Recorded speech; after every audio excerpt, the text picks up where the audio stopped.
want me to? There's a 20-second lag, FYI. Okay. So I know I have to. Okay.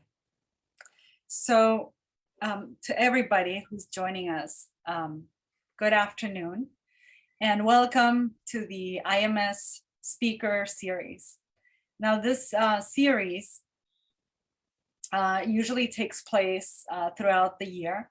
And I was just looking at the records, and 2 days shy of a year ago was our last speaker, and it was a live event, unmasked.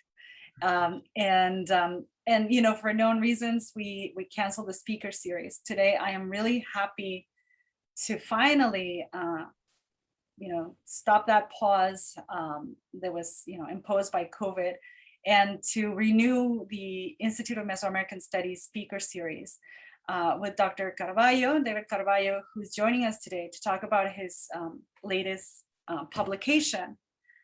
I want to give a little bit of a background on Dr. Carballo.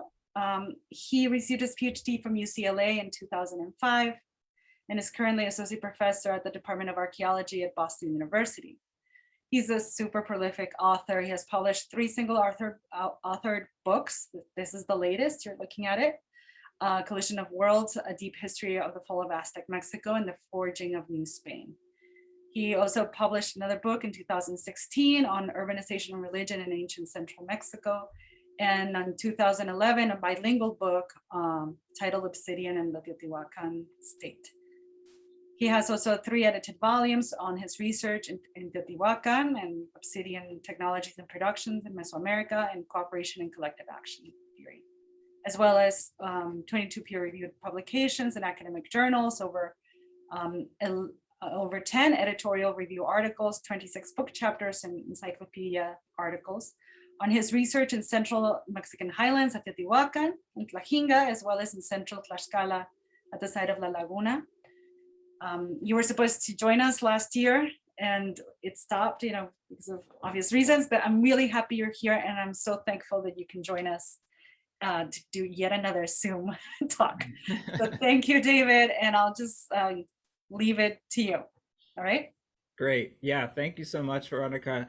I was supposed to be there in the spring. I was looking forward to driving out and meeting people, but this is how it's been during the pandemic. And if there's any silver lining, I hope that it's you know, people out there on Facebook Live are joining from distant areas who wouldn't normally be able to join in person. That's one thing I think we get out of these Zoom conferences.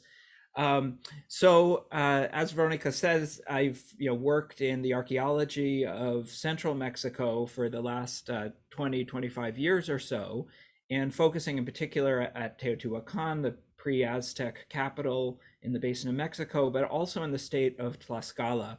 And both experiences are sort of what led me to want to take on this book project, as well as the fact that we are now in the quincentennial year of the fall of Tenochtitlan, and the beginning of the sort of violent and tortuous transition into the colonial order of New Spain. And so, I knew that there would be a lot of commemorative events going on in Mexico, and there are virtual events now like this, but there were others that began in 2019 that they were still in person, and it was sort of amazing to see the different levels of those that were undergoing from INA, of course, and UNAM and big institutions like that, down to little municipalities, and I'll talk a little bit about that through the talk, because I'm working with colleagues on a new article just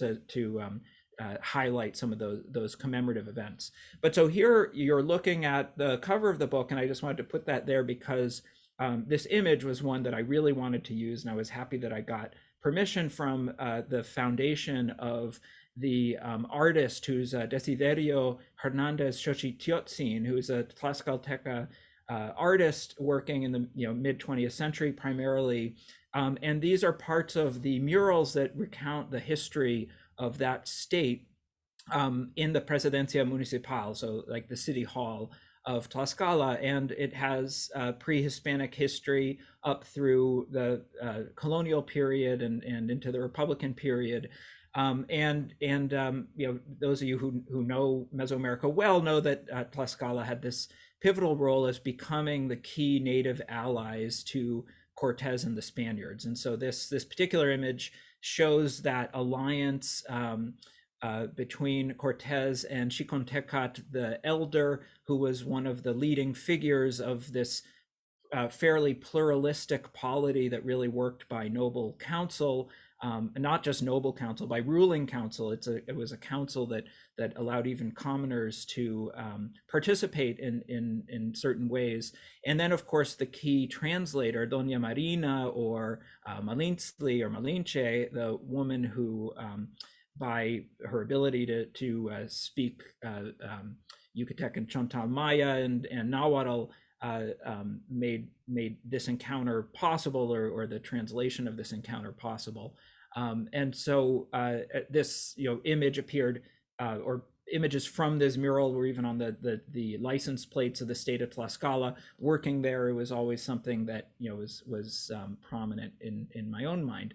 So I am an archaeologist, of course, and so this is a book project that really tackles more textual history, and so that gave me pause that I was moving into a direction that was outside of my comfort zone. But I just want to frame a little bit of where I'm coming from in this book. When I was an undergraduate back in the mid '90s, not far from Albany, I went to Colgate as an undergrad, and Tony Avini was the person who really inspired me to go visit Mexico with him and visit a lot of archaeological sites. I was a political science major, and he completely changed my career track.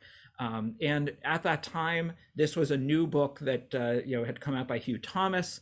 And also this book by Carlos Fuentes. So this was, in the quincentennial of Columbus in 1992. There were these same sort of anniversary reckonings of what those events meant to the early mid 90s. And so Fuentes's book particularly struck me because it takes this transatlantic perspective. It looks at developments in Iberia and in Latin America. And just as an example, so it's called the buried mirror, which he uses both the sort of frame here, Velázquez's painting, but then also Tezcatlipoca and the role of mirrors in pre-Columbian thought. And so I became fascinated in that, and it was always there, sort of latent as I was getting into to the archaeology of Mesoamerica. Then when I started working in Tlaxcala, a key text for me became Diego Muñoz Camargo, and realizing that there were native voices recounting this encounter as well. Of course, Leon Portilla's book, which draws a lot on the Florentine Codex, book 12, was another important one. But having this history of Tlaxcala written by a mestizo Tlaxcaltec author of the 16th century was, one of these key documents for me in trying to understand the region as I was starting to work there in the early 2000s, and see what the importance of the state in this particular encounter. So I set out then to take a different tack on telling these events, which have mostly been the realm of historians working with primary texts. Of course, I engage the text, but that's not my discipline. There's no sort of archival research beyond what's already published as primary sources from this. But so then querying the stuff that archaeologists often look at, the material world, landscapes, buildings and layers of buildings, like palimpsest history that we see at sites like these two here, and the other elements of material culture, artifacts, of course. So I start the book talking a little bit about two towns that became entangled in the tragic way that, of course, Medellin is where the conquistador Hernando Cortez was from, and then Cholula, the multi-occupation site in central Mexico, one of the longest lived sites in Mesoamerica, where, of course, Cortez oversaw this massacre of unarmed Cholutecas as part of the march to invade and eventually conquer Tenochtitlan. So thinking about this sort of the deep layers of history and the connections in transatlantic perspectives and how those then manifested in the creation of a new order, New Spain. And that could be pottery styles like Talavera pottery and important religious concepts, of course, the Virgin of Guadalupe and elements of hybridity or syncretism that I come to at the end of the book, and of course are well known here because of all of the work of Louise Burkhart and others. But so in telling some of this transatlantic history, was also to frame millennia of developments from basically first agricultural villages in these two parts of the world up to the eve of encounter. And so, some of that on the Mediterranean side, or the side of the Iberian Peninsula, was looking back to how Spain itself was colonized and the battleground of several different civilizations of the Mediterranean, starting most importantly with the Phoenicians, and the Phoenicians sailing out from the Eastern Mediterranean and setting up colonies in places, most importantly, like what is today Cadiz, Gadir of the Phoenician period, Carthage in North Africa, but a city-state then, of course, that conquers parts of the Iberian Peninsula and then becomes the battleground for the Punic Wars against the Romans. These sorts of galleries, galleys, like you see over here from the Mediterranean, that rock art. So the image. Oh, I'm sorry. Just go back here. So this is from a Syrian relief. The image to the right of a Phoenician boat, and we have in Atlantic Galicia, we have petroglyphs of native Celtic populations depicting these boats. So from that and from text, we know that this was a hinge. The Iberian Peninsula served as this strategic hinge that linked the maritime worlds of the Mediterranean and the Atlantic, and that continues through the Carthaginians invading the peninsula, and then the Romans fighting the Carthaginians and what are known as the Punic Wars.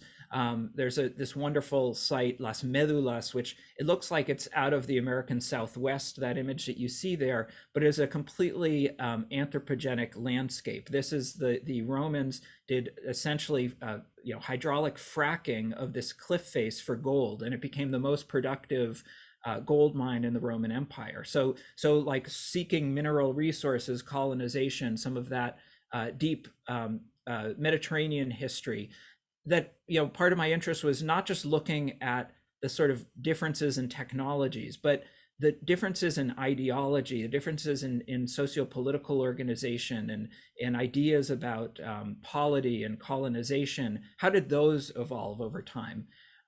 So for instance, here back to Medellin, Cortez's hometown, we see this strategic lookout of this Acropolis-like hill, and on it is a Roman amphitheater. This was a Roman settlement. It even has pre-Roman settlements of what's known as the Tartessian sphere that interacted with the Phoenicians.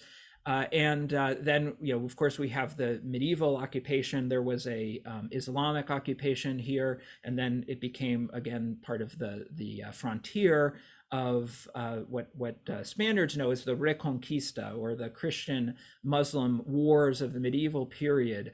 And so over here, this is the Church of San Martin, and is where Cortez was himself baptized. Underneath it is a Roman temple to Pluto. So like the idea of this sort of layered history, a palimpsest history that archaeologists are quite familiar with, but part of this book is also telling the story to a wider audience. Um, so those changed a little fast here, but here's just the Roman patterns of urbanism. It's pretty remarkable how many of Roman towns and cities continue to be the main towns and cities of Spain today, with the great exception of Madrid, which was a Islamic fortress and not of much importance until it became a capital. But everything else are, the major cities were all in place. The roads that you could drive today, or where the trains go, are pretty much from these Roman models.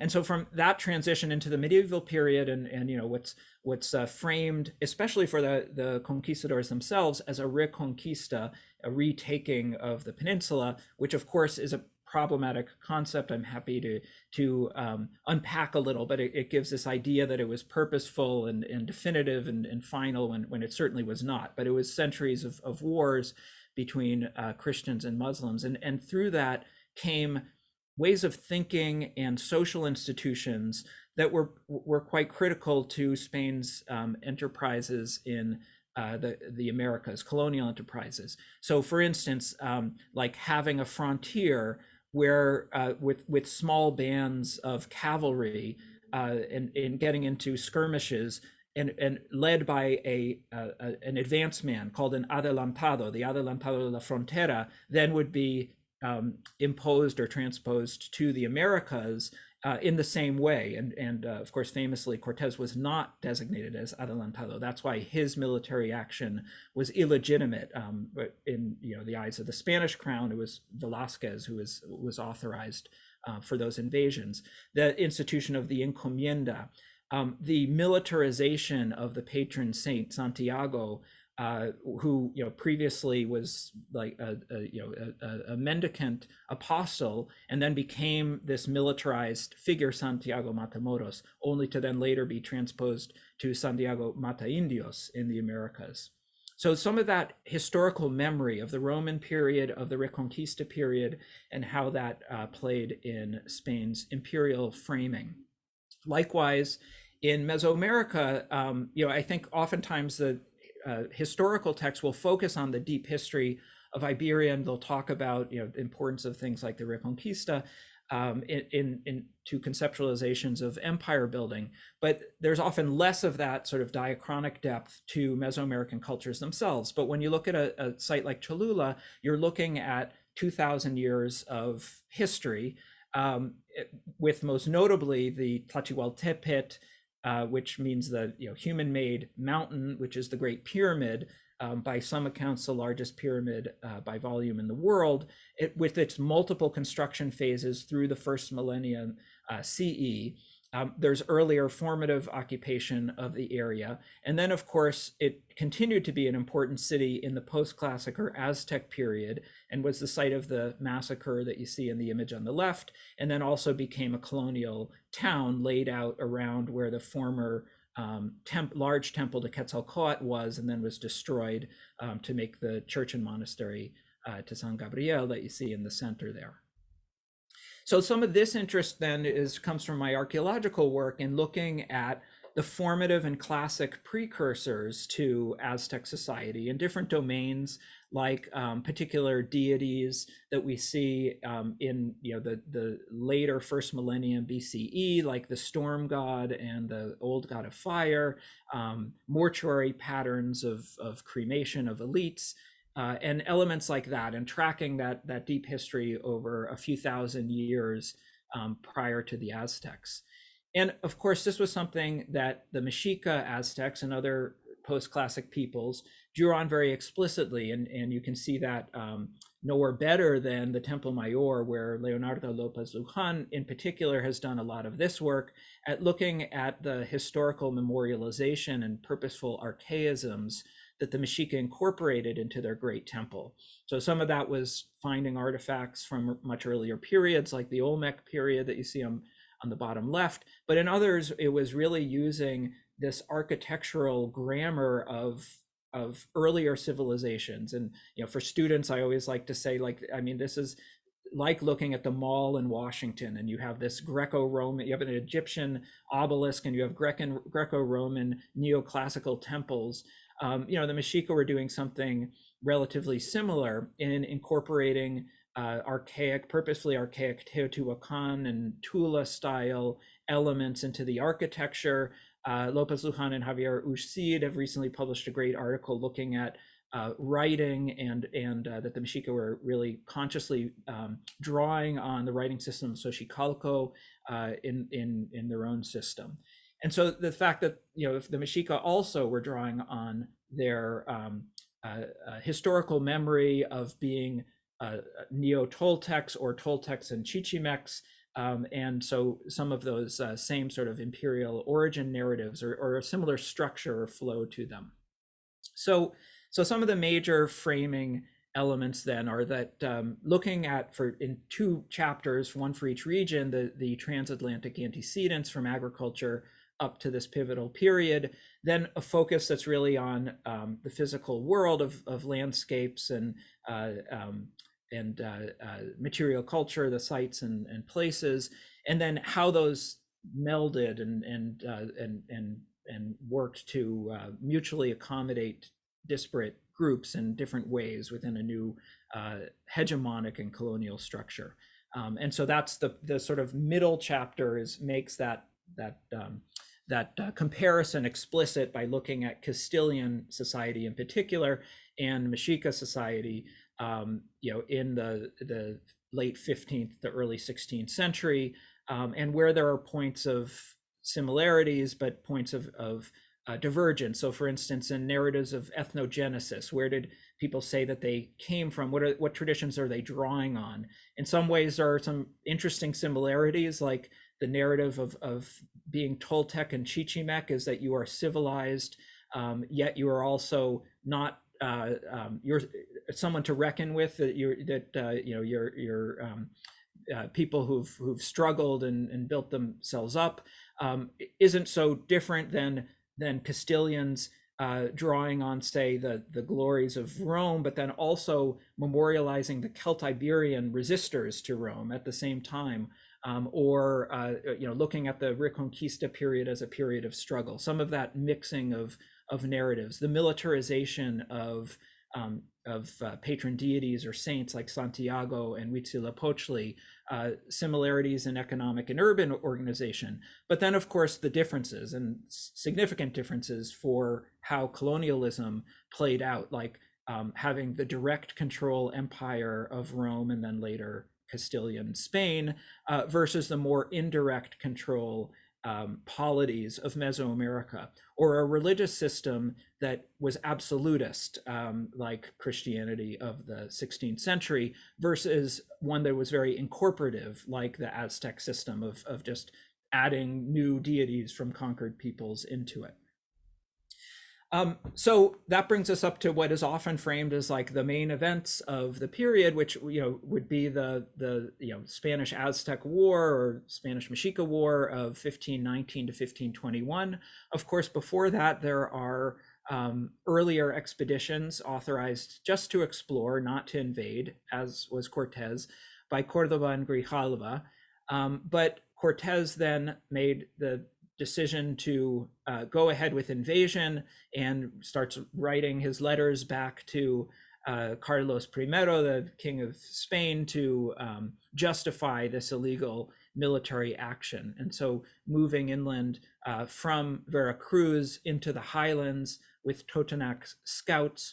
And so here we can draw on some of the recent archaeological work from this area done by my colleagues. And one of the most amazing ones that's ongoing right now is by Roberto Junco and his colleagues, who do underwater archaeology off the coast of Veracruz, and I think very convincingly so far have found the area where Cortez scuttled his ships off of Villarica de Veracruz.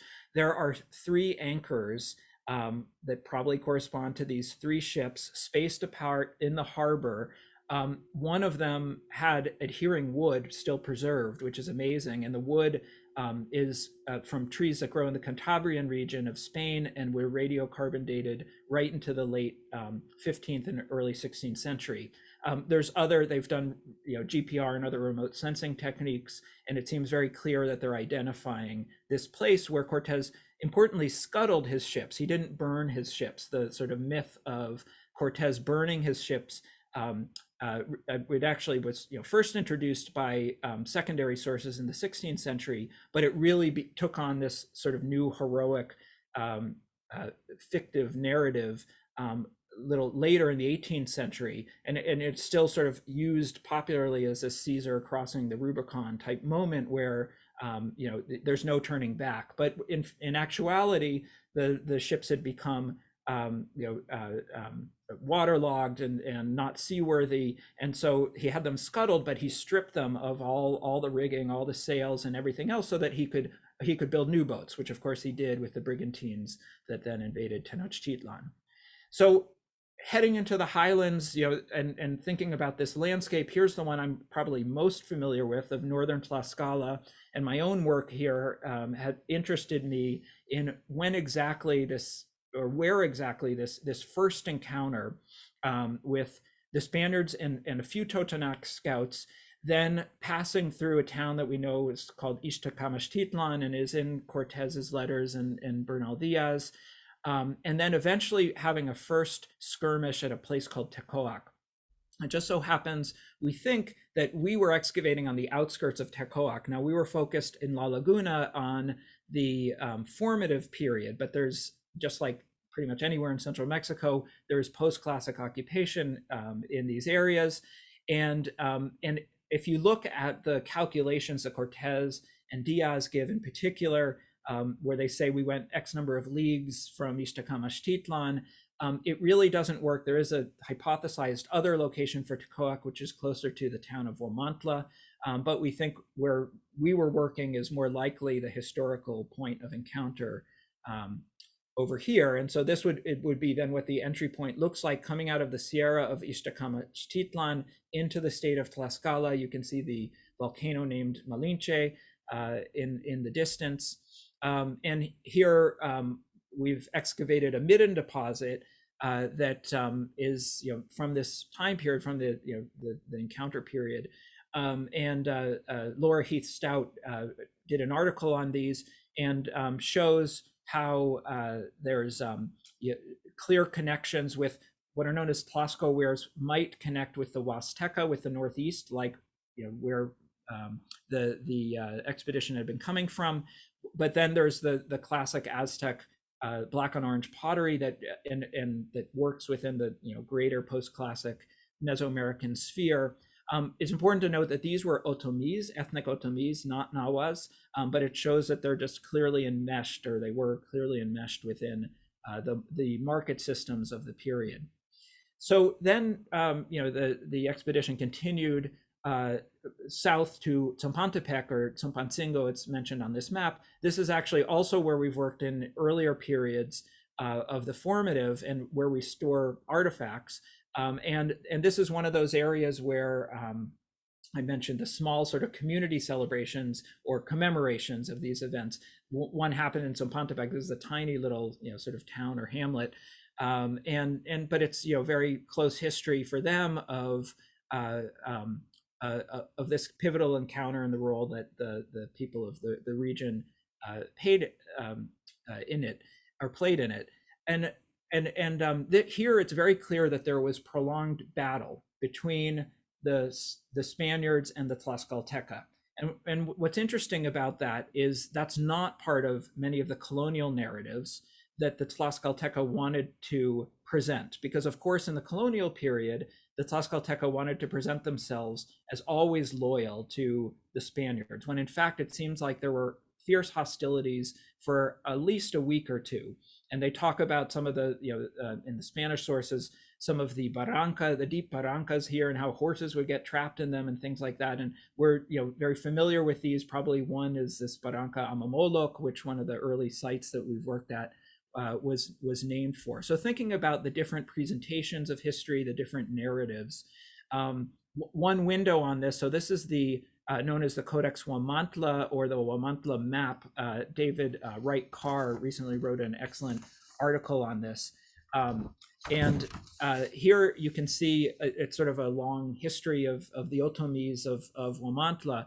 And this particular scene shows this battle, and it shows gift giving, but then also a bloody slaughter. And this probably is this battle at Tecoac and Tompantepec, rendered graphically. And so this, of course, contrasts with what's then presented later by the Tlaxcalteca and things like the Lienzo de Tlaxcala, which is, their agenda of promoting themselves as always having been loyal to the Spaniards. So then eventually, after fighting, the Tlaxcalteca decided to make an alliance, a strategic alliance with the Spaniards, which they did, and brought them into their city. And there's been recent work here by Lane Farger, Rich Blanton, Berenice Heredia, Aurelio Lopez, and others that now show that this wasn't four little city states. Rather, it was one large integrated city, probably with different districts or barrios. But it was, it's a contiguous settlement with all of these terraces and distributed plaza ceremonial spaces.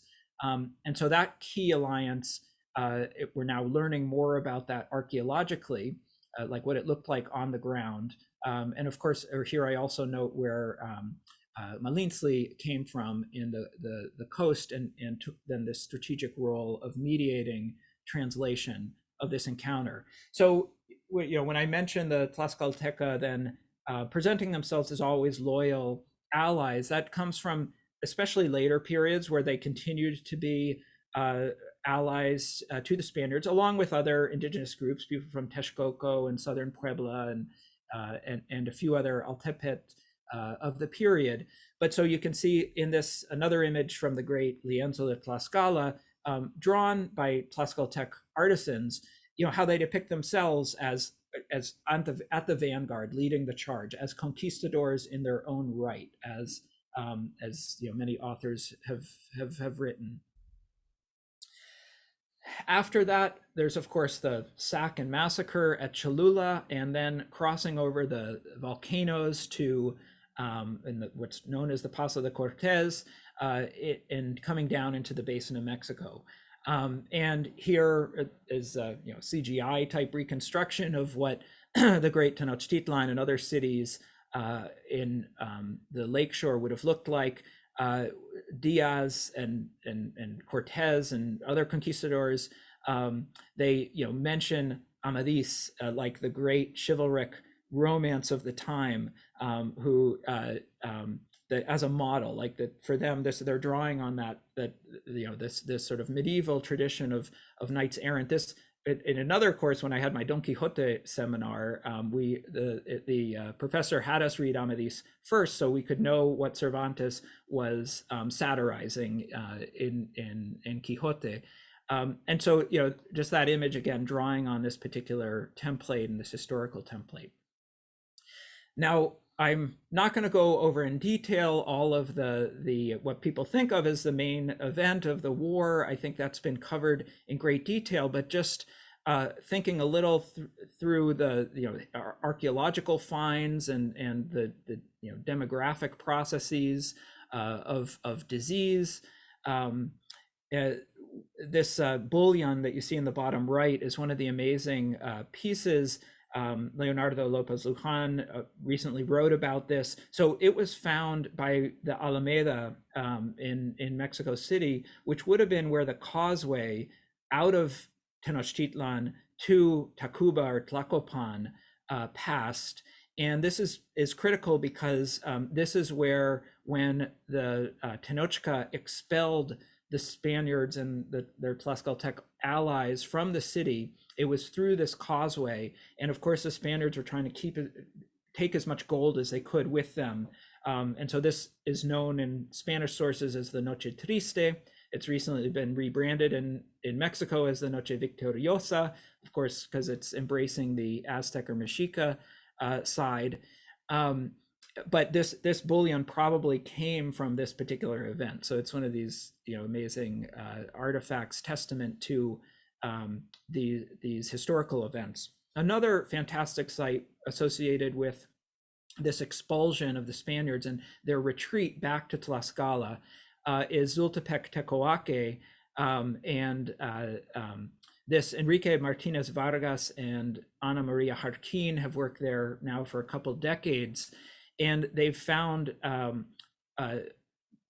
mixed ethnicity caravan that had been captured, and it had Europeans, it had a few Black Africans, it had Tainos, people of the Caribbean, who then had been captured probably during the chaos after this expulsion from Tenochtitlan, and eventually sacrificed and skulls put up on the skull rack that's on Pantli. So this, clear testament to Native resistance to the colonial endeavor.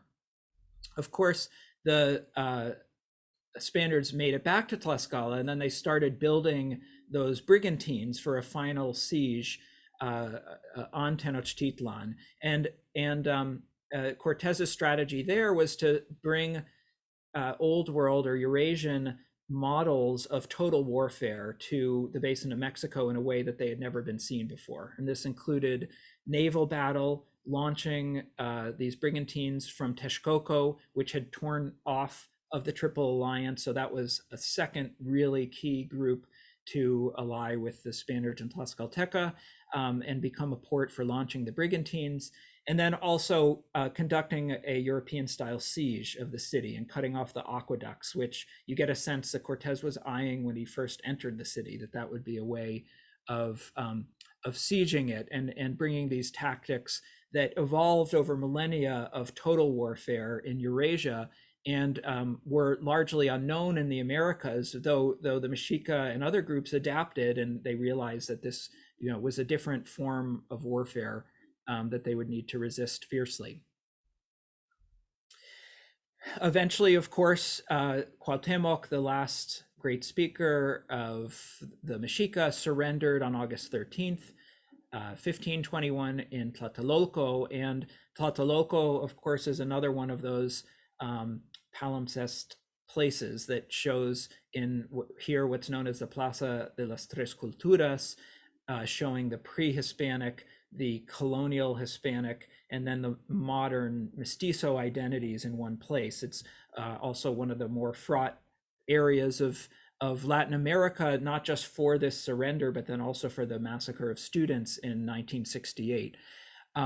And here, where you see the Franciscan church to the right of there, would have been the Colegio de Santa Cruz, where Sahagún and his native scribes produced the Florentine Codex. So such a key site with such loaded history.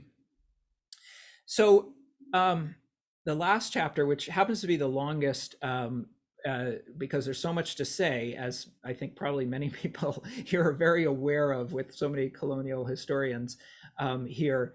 But I wanted to do something that dealt with the syncretism and hybridity of two cultures.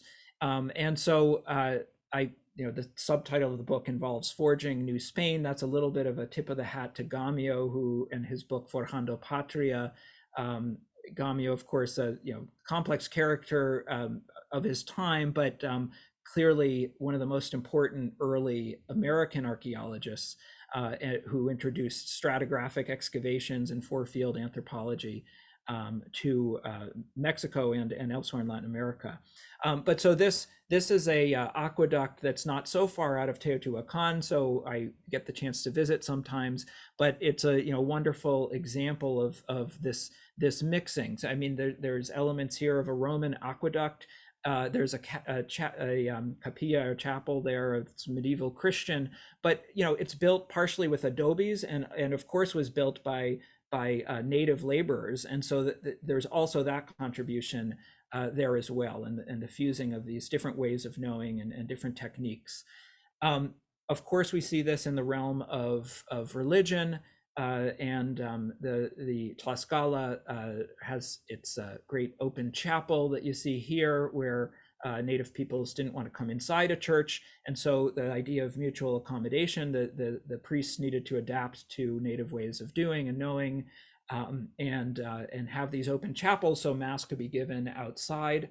And the contributions of people like Peter of Ghent and other Franciscans with this model of the atrium and the Posa chapels, merging some of the, something that Mesoamericans could understand because it was like a quincunx. It's the world directions and the world center, and those sorts of different accommodations.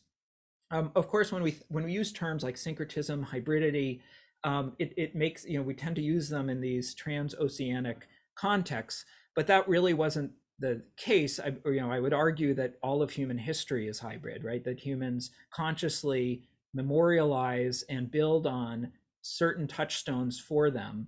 And when you look over here, and this is in the church of that same structure you just saw on the last slide from Tlaxcala, you look up at that roof, and it's an Islamic roof. It's a mudéjar style, right? And so that's something that was brought from the Iberian Peninsula, and you could see in places like Seville on the left.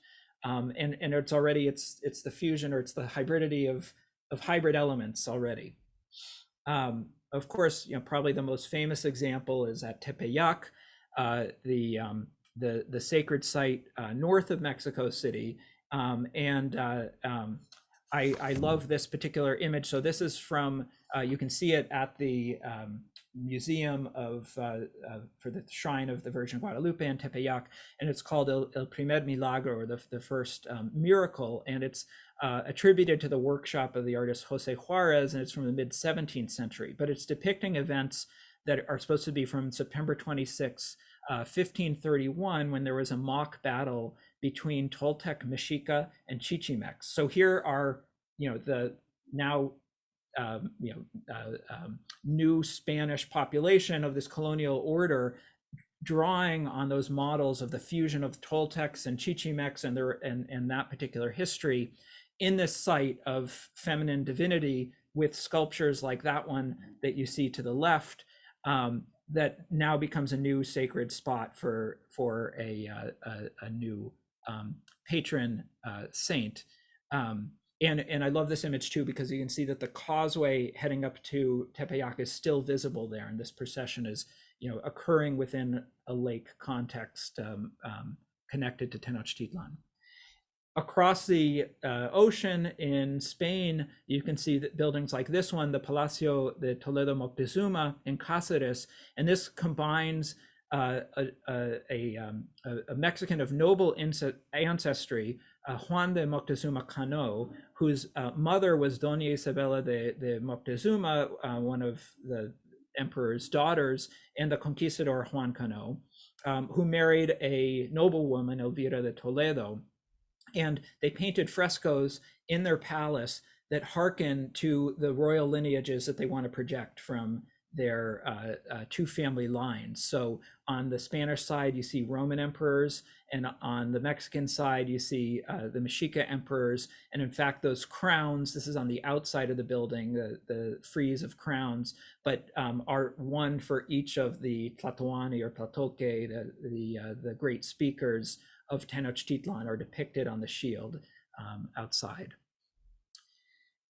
Of course, we also see this in political propaganda at the highest levels, and none reflect that more than the emperor, Holy Roman Emperor Charles V, who adopted the model plus ultra, further beyond, based on early Mediterranean lore, back at that site of the Phoenicians, Cadiz or Gadir, where there used to be a temple to Melkart, was a Phoenician god who was a heroic wrestler, and is clearly in line with Heracles of the Greeks and Hercules of the Romans. And so this was an area that had this sort of deep understanding of the end of the world, this place where this hero god did one of their labors, and those, of course, are the two columns that you see on the Spanish flag today, if you see in the middle image over there.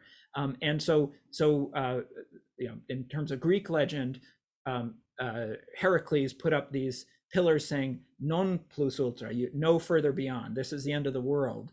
And so then Charles V wants to highlight that, of course, his empire had gone further beyond, and that's why they adapt that model. And then you see the Habsburg eagle over here holding this medieval vision of the world. It's another thing that I talk about in the Iberian chapter. This is Isidore of Seville's, what's known as a TO map, one of the sort of earliest medieval maps of the world, and viewing the whole world as the continents, see Europe and Africa and Asia, separated by the Mediterranean Sea and some great rivers in that particular element. Now, so that's the royal propaganda, but then what I love going back to this author, Munoz Camargo, is you can see a mestizo author who had been educated in this deep history of the Mediterranean and using that to then frame the history of his state of Tlaxcala. And he wrote his Historia de Tlaxcala in the later 16th century and then brought it personally, delivered it, got on a boat and went to Spain to deliver to Philip II, who was then the monarch in Spain. So that's pretty much how the book ends, but just two final slides of thinking of where we're at today and memorialization and how these events are being recounted, especially in Mexico, but worldwide at some level. Ideas of mestizaje and that fraught and difficult term to think about. So, for instance, on the right, you see Gonzalo Guerrero, the Spaniard who had been marooned on the Yucatan Peninsula, and then married a Maya woman, Zacielha, and became culturally Mayan. And when Cortez's expedition came, he said, "I'm not leaving. I'm staying here. I have a new life here." And so that. Some people point to that as like the origins of Mexican mestizaje in this particular pairing.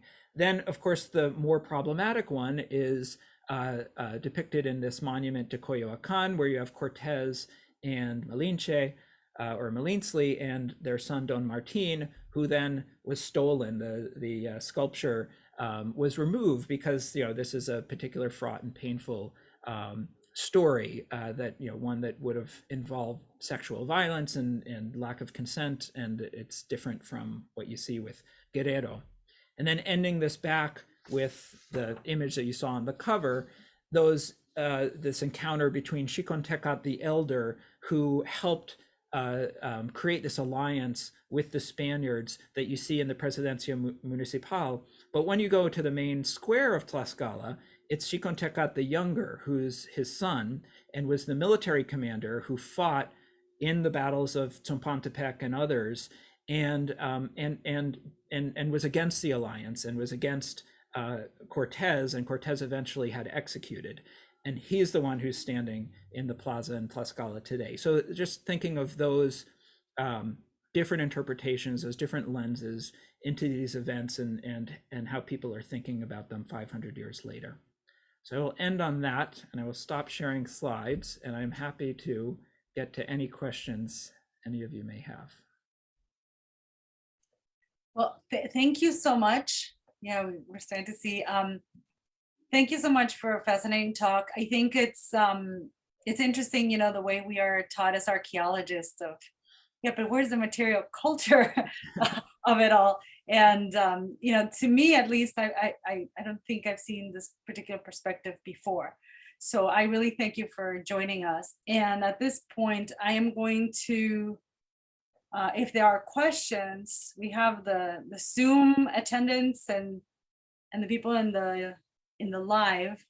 If there are questions, hopefully you can let me know either on the comment section here in the live or in the Zoom, or you can also unmute yourself and ask the question directly if you are in the Zoom call. I'm trying to deal with all the technology. And so any questions? I thought for sure a couple of my colleagues would have questions. And we have a 20-second lag with the Facebook Live, so I want to account for that. Oh, yeah. So if there are any questions, speak now.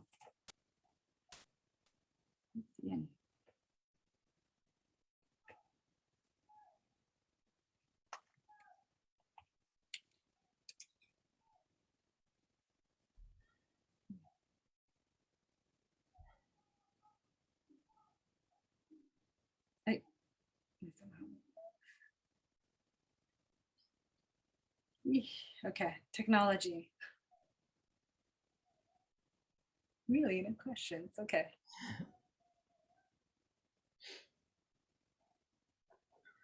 What inspired you to go to the Iberian Peninsula to seek wisdom? Um, well, I actually have family there, so I mean, some of this is there's a personal thread here in that I have a transatlantic family. My paternal grandparents um, left Spain um, during the Spanish Civil War in the 1930s, so they were fleeing Franco. Some of their brothers and sisters stayed and fought.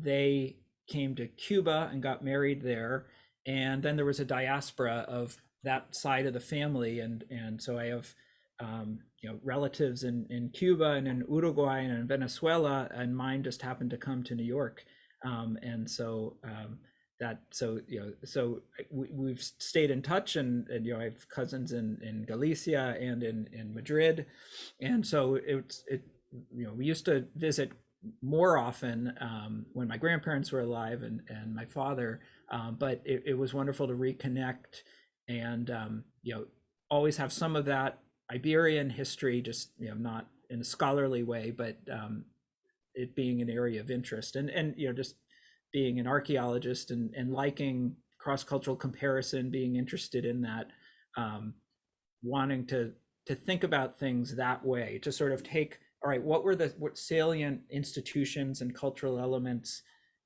that are key to the understanding this encounter, and then how do we trace them back, like how far do they go, how did they transform over time.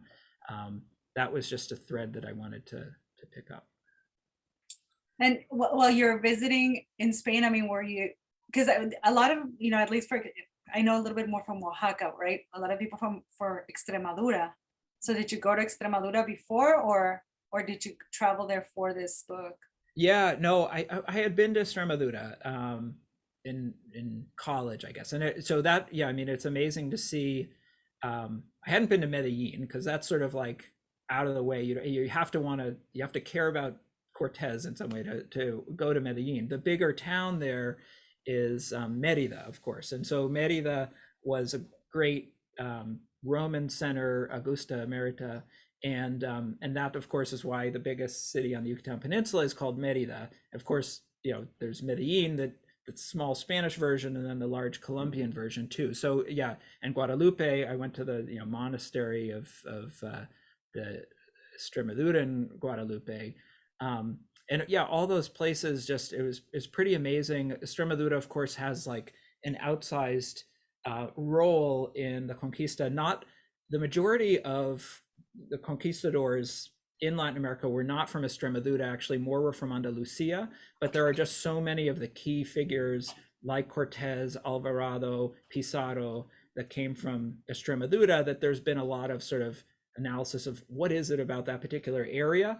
And it's hard to say, there are different opinions on this, but it was for a long time a frontier between the Christian and Muslim world, and so it was contested for a long time, and it wasn't sort of it didn't have the same long-lived urban tradition of, say, a place like Sevilla, Cordoba, Granada, like and then Old Castile, the centers of learning of like Salamanca or Burgos and other places from there, they also sort of had a deeper core there, where that Extremaduran frontier seems to have cultivated a lot of the elements of like the conquistador ethos in a different way.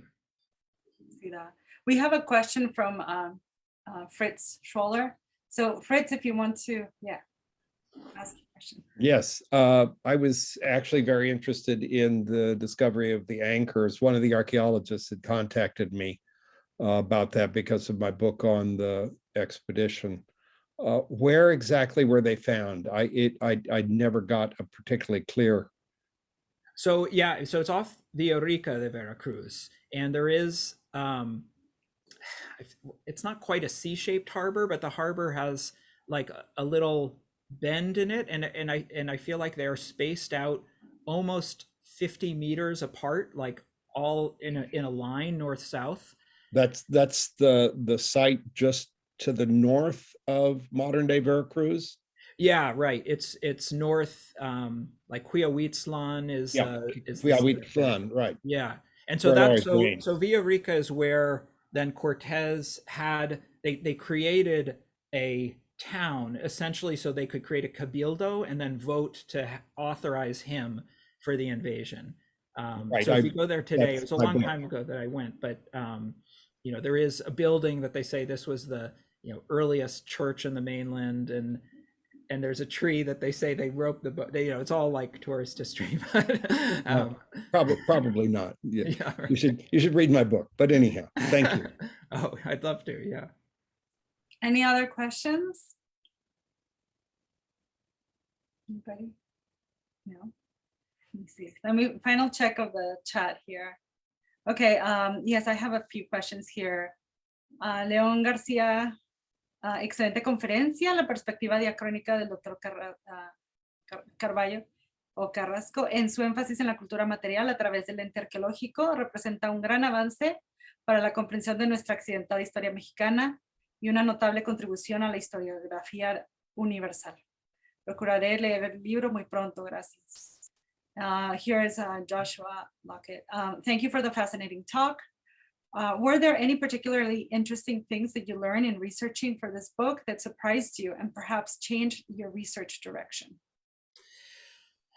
So, you know, having worked in Tlaxcala for so long, one thing I've realized that's sort of absent from this period is battlefield history, a battlefield archaeology, which is like it's its own genre, and it you know is like there's quite a bit of it, say for the American Civil War and other conflicts, and there really is none that I know of from this particular encounter. So reading more about the battles of Tecoac and Zompantepec and knowing that landscape got me thinking, okay, this is possible. So you know, in the back of my mind, I have like a future project with colleagues from INA Tlaxcala to be, you know, first doing some reconnaissance and then potentially excavating and trying to find battle sites. I mean, it's you know, it's one of those things where it's like, what do you actually answer there? But I think there's just interesting elements to thinking about where were people positioned. We know that, you know, Cortez and team they say they were camping on Zompantepec Hill, but like what were the logistics of that actual confrontation? And you know, wouldn't have been fascinating if history went a different way and the Tlaxcalteca just decided to overrun them. That really would have changed history, and it could have happened at that point. You know, a lot of sites where I've worked, people always have a story about how they make for good trincheras or good barriers for battles. So they say, oh, during the revolution or during Cristeros, something happened here. And I've always found that fascinating. But yeah, you're right. You know, battlefield archaeology is not something that I've heard so much of being done. Right. Yeah. But I'm sure, especially terraced sites in mountainous regions, it just probably makes for good defensive locations. So we have a couple of comments. Very interesting talk in connection to your family history. Thank you. And yes, a few. I don't know. So there might be. I know there's a bit of a lag time, but I want to thank you so much for coming to speak with us. And you can also ask him questions about a lot of things, from Teo to Tlaxcala and Obsidian production. So I want to thank you so much for coming. We're coming, you know, at the hour mark. I'm really, really hoping for those of you who are listening to me, who are interested or are part of the Institute of Mesoamerican Studies community, we hope to have another speaker event before the end of the semester. And we also are going to move forward with the program that the Institute does in terms of the de Cormier Scholarship and the First Counter Scholarship. And hopefully we will have a virtual celebration of those scholarship recipients for last year we didn't get to celebrate, and also those that hopefully get the awards this year. And I really want to thank you, everybody, for being part of this and for dealing with my nervousness when it comes to the technology. And I believe this video will be visible in the group page, and later on it will be posted in the IMS YouTube channel. David, muchísimas gracias. Sí, por nada. And I care, hope to see you gracias. sometime soon. And thank you, everybody. Thanks all. All right, peace out. Gracias. Let me try to end the thing.